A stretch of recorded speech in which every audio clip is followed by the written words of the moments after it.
This is not about a blow dryer, and if you thought it was, well, buckle up, Buttercup, because these conversations are hotter than that flat iron you're still wondering if you left on.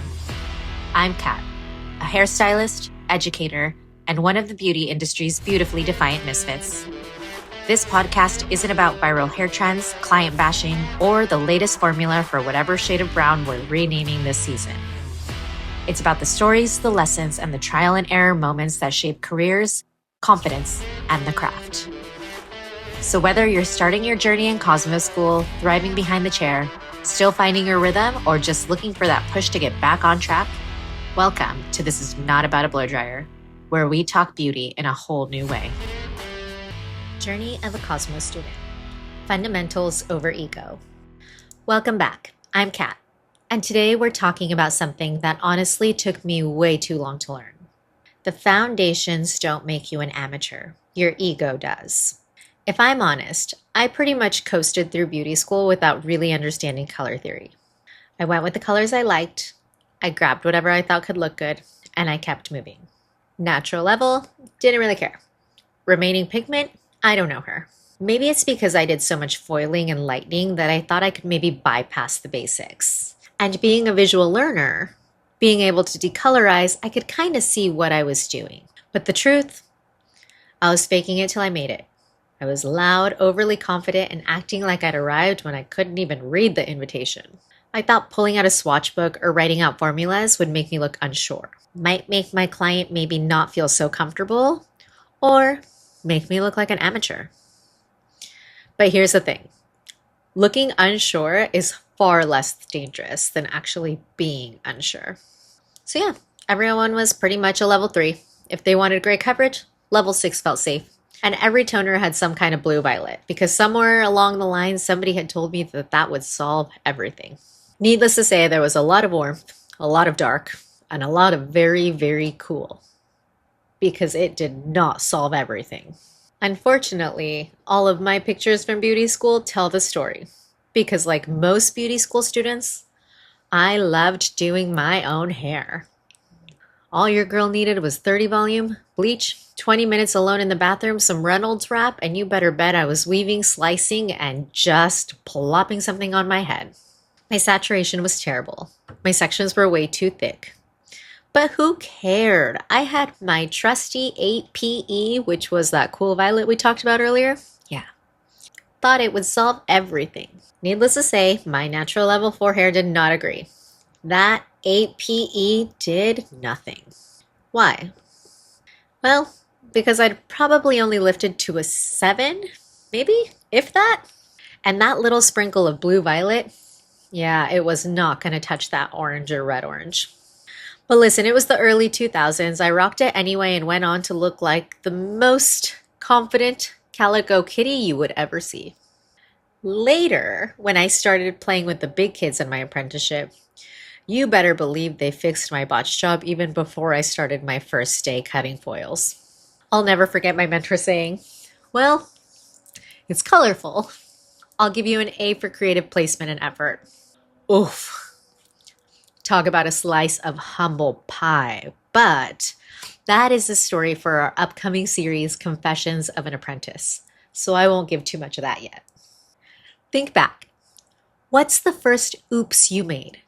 Was it on your own hair, or was it on a model's hair? Was it preventable? What did you learn from it? And if you could turn it into a case study now, how would you do it differently using the fundamentals of remaining pigment, natural level developers, and all of that jazz?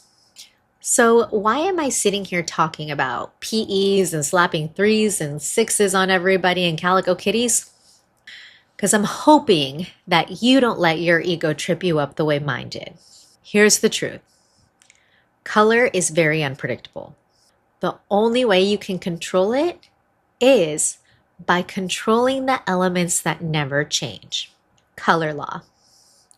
For example, natural level never changes. Remaining pigment never changes. Certain developers will always lift more than others. Blue will always be a bully. Violet will always cancel yellow. And color will never lift color. And so on and so forth with all of the color laws.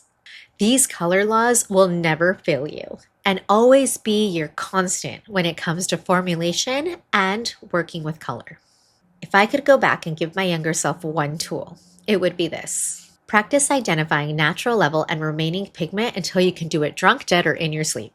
That's how much these foundations matter.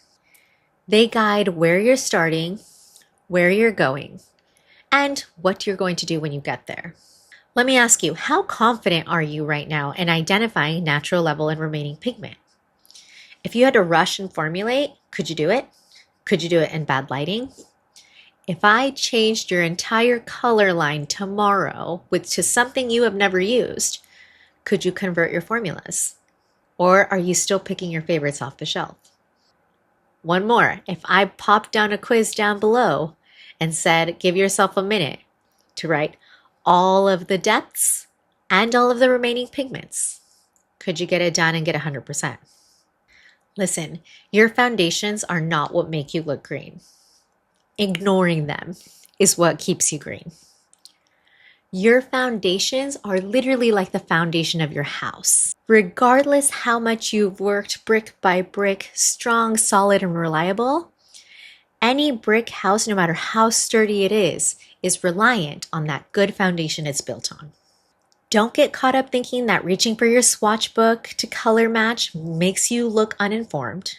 Don't fall into the trap of skipping steps thinking that you've arrived. Don't start breaking the rules if you don't know what the rules are. Trust me, stylists that own their foundations, they're the ones who consistently pull off the magic over and over and over again. There is no guessing in their work. So let me ask you, take a moment to reflect. How sturdy is your foundation right now? If your color line changed tomorrow, would you be fine? If I gave you a quiz in the next 30 seconds, would you pass? This doesn't just live in color theory also. Fundamentals in haircutting live in the exact same realm. There are things that do not change and will always give you a consistent, solid result. So remember, your foundations don't make you an amateur. Your ego does. Your foundations are the reason you'll eventually be a pro. Enough of that big sister vibe. Share with me, what's your favorite color law that never changes?